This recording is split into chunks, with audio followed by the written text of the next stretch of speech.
जननी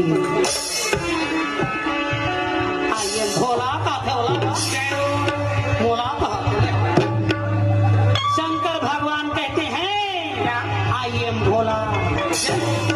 आज बतावा था भोला जेन हा कहू अंदर के भीतरी में रखे ना तब मार चुन दिला धिथरा। देखो दिन 12 बजे उठ के देखा तो दुआरी ना खाओ